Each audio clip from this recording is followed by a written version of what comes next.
మత సామరస్యానికి ప్రతీక కామారెడ్డి జిల్లా అని ఇక్కడి ప్రజలు కులమతాలకు అతీతంగా సహృద్భావ వాతావరణంలో పండుగలు జరుపుకునే సంప్రదాయం ఎంతో సంతోషంగా ఉందని జిల్లా కలెక్టర్ జితేష్ వి పాటిల్ అన్నారు. బక్రీద్ పండుగ సందర్భంగా గురువారం కలెక్టరేట్లోని ప్రధాన సమావేశ మందిరంలో ఏర్పాటు చేసిన శాంతి కమిటీ సమావేశంలో ఎస్పీ సింధు శర్మతో కలిసి పాల్గొన్నారు. ఈ సందర్భంగా మాట్లాడుతూ ఈ నెల 17న బక్రీద్ పండుగ సందర్భంగా ప్రార్థనా స్థలాలు, వధశాలలు, పరిసర ప్రాంతాలను పరిశుభ్రంగా ఉంచడంతో పాటు బ్లీచింగ్ పౌడర్ చల్లాలని మున్సిపల్ కమిషనర్లను, జిల్లా పంచాయతీ అధికారులకు సూచించారు. నిబంధనలకు లోబడి పశువుల రవాణా జరిగేలా చూడాలని, అక్రమంగా పశువులను తరలిస్తున్నట్టు తమ దృష్టికి వస్తే అట్టి సమాచారాన్ని పోలీసులకు చేరవేయాలని యువతకు సూచించారు. రెవెన్యూ, పోలీసు, రవాణా సేవకులకు చెందిన అధికారులు నిరంతరం నిఘా ఉండేలా పర్యవేక్షణ చేయాలన్నారు. నిబంధనలకు విరుద్ధంగా వివిధ వాహనాల్లో పశువులను తరలిస్తే వెంటనే సీజ్ చేసి చట్టపరంగా చర్యలు తీసుకోవాలని సూచించారు.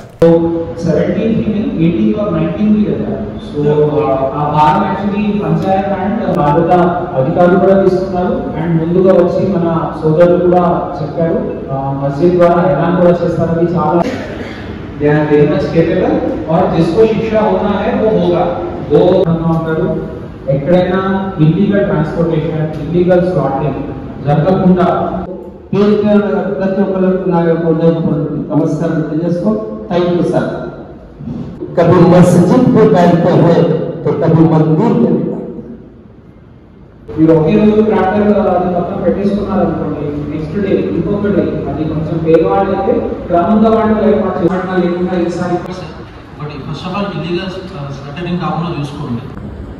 చర్చ చేయాల్సిన విషయాలన్నీ కవర్ అయినాయి కానీ దానికి सब लोग बोल रहे हैं से बहुत गर्व की बात है और किसी को भी हरासमेंट नहीं करते. ఎక్కడైనా ఇష్యూ వచ్చేస్తే మేము రెడీ ఉన్నాము, ఆల్రెడీ ఉన్నాము, మేము జిల్లాలోనే ఉంటాము, మేము అందుబాటులో ఉంటాము. లేకపోతే డబ్బింగ్ క్రియేట్ అవుతుంది. సో అది ఒక